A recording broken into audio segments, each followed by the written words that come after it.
Vous écoutez, pas de parmesan pour les macaronis.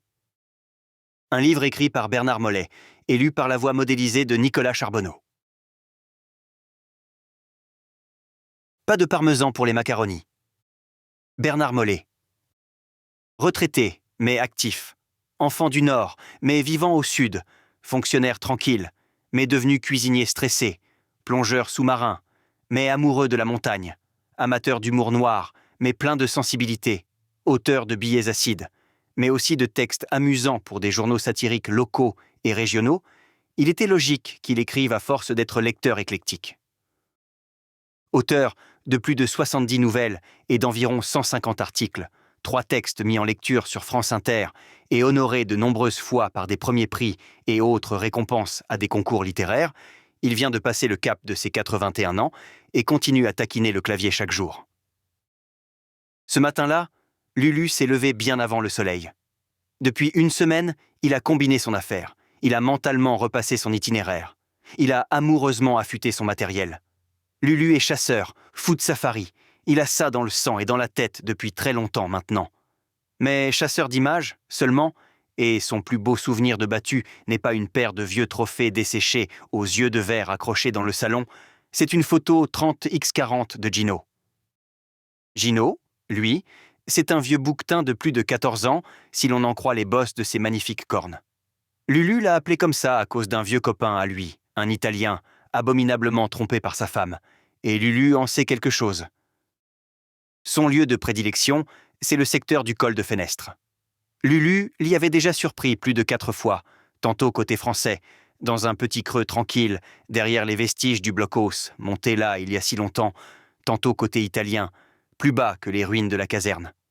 Comme il l'a souvent photographié, Lulu le présente toujours à ses amis comme Gino. Il lui a donné un nom comme on le fait pour baptiser, en quelque sorte, les choses ou les animaux que l'on aime. Ce matin, c'est donc un rendez-vous. Lulu a décidé de trouver Gino et de faire de nouvelles photos. Le ciel sera plus bleu que bleu, la journée pleine de soleil.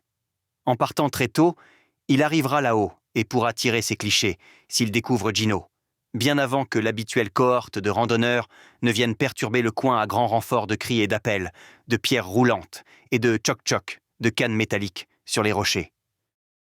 Son lever n'est pas passé inaperçu, et les loirs qui peuplent sa toiture en profitent pour faire un ramdam encore plus fort que d'habitude.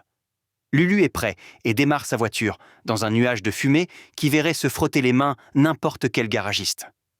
Il passe prendre son pain et son journal et aborde la montée qui va le conduire à la Madone des Fenestres, où il pourra se garer et attaquer le sentier qu'il connaît maintenant presque par cœur.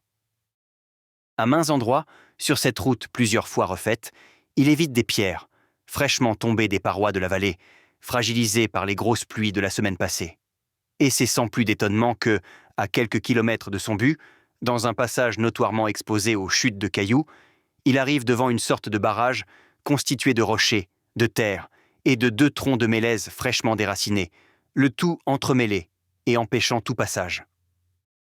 Cela a dû se produire la nuit, forcément, sinon tout aurait été déblayé déjà.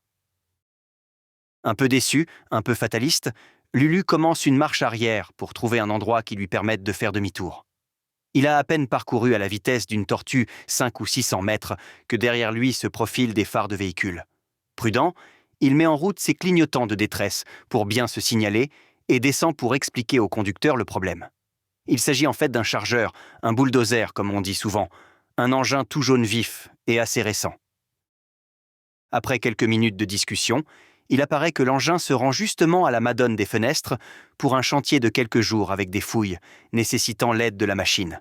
C'est donc quasiment un miracle, et Lulu se gare avec plaisir pour laisser passer l'engin qui va lui permettre de mettre son programme en application sans trop de retard. Une petite demi-heure suffit à la machine pour libérer un passage, et Lulu peut entreprendre son périple peu après, sac au dos, appareil photo au cou, jumelles à la ceinture et casquette vissée sur la tête. Il retrouve avec plaisir ses repères. À l'endroit habituel, la grasse marmotte prenant sur sa roche plate son premier rayon de soleil. Il déniche dans ses lunettes les chamois en train de se nourrir.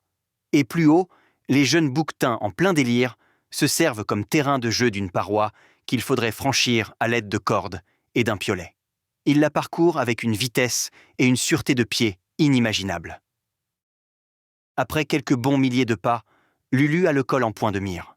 Et un peu plus bas, sur la droite, le côté du blockhouse, avec ses fenêtres de tir par lesquelles les animaux entrent et sortent à volonté, se servant de ces vestiges de guerre comme d'un refuge. Il finit son chemin doucement. Il scrute les moindres vallonnements pour tenter de trouver Gino afin d'en tirer peut-être une photo encore inédite. Par exemple, Gino en train de bâiller. Mais est-ce que ça bâille un bouquetin? Ou alors Gino, une herbe à la bouche ou en train de se gratter le dos à l'aide de ses longues cornes. Lulu arrive tranquillement à quelques pas de la ruine cubique qui devait être une sorte de poste de garde, encore équipé d'un débris de porte justement fermé par un tortillon de fil de fer. Il entend comme un bruit sourd de sabots, une fois, et encore une fois. Il s'approche de la porte, défait le fil de fer, la pousse avec précaution, l'entr'ouvre et découvre un mulet, un beau bourricot costaud et amical. Posé près de lui à terre, un harnachement compliqué avec des sacoches de cuir, une sorte de coffre en bois sur le dessus, bref, de quoi transporter pas mal de choses. Dubitatif, il se demande ce que peut faire là. Nous espérons que vous avez apprécié cet aperçu.